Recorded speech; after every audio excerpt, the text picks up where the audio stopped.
প্রিয় দর্শক, গ্লোরি টিভির পক্ষ থেকে আপনাদের জানাচ্ছি আন্তরিক শুভেচ্ছা ও অভিনন্দন।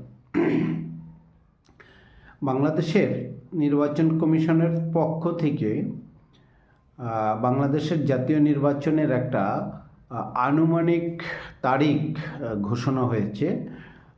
ইঙ্গিত দিয়েছেন যে আগামী 10ই ফেব্রুয়ারি 2026 জাতীয় নির্বাচন অনুষ্ঠিত হবে এবং তফসিল ঘোষণা হবে এই নভেম্বরের ডিসেম্বরের সেকেন্ড সপ্তাহে অথবা তৃতীয় সপ্তাহে।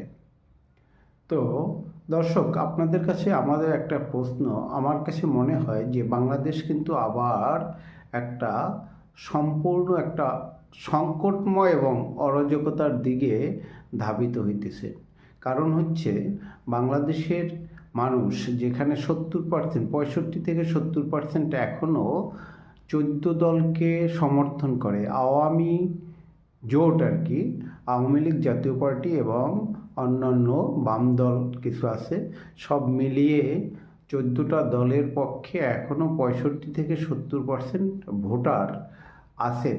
এবং বাংলাদেশের চারিদিকে এখনও গরিব মানুষ, মেহনতি মানুষ, খেটে খাওয়া মানুষকে জিজ্ঞাসা করলে তারা এক বাক্যে বলে যে আমাদের শেখ হাসিনা ভালো ছিল, তাকেই আমরা চাই।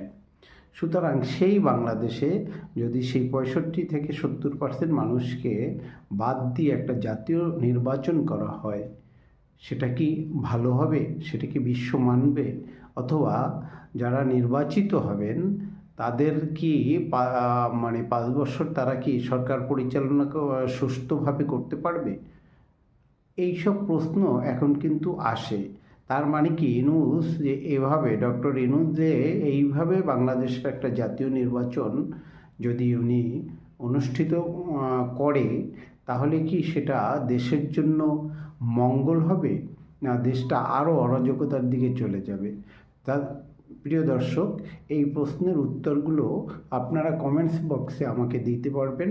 আসলে আমার মতামত হচ্ছে, বাংলাদেশের সব দলকে অংশগ্রহণ, মানে সব দলকে নিয়ে একটা অংশগ্রহণমূলক নির্বাচন যদি ডক্টর ইউনূস সাহেব উপহার দিত, তাহলে তার নামটাও থাকতো এবং বিশ্বব্যাপী তার একটা খ্যাতি, সুনাম ছড়িয়ে পড়তো এবং বাংলাদেশের মানুষও চিন্তা করতো, না, একটা ভালো কাজ করে গেছেন।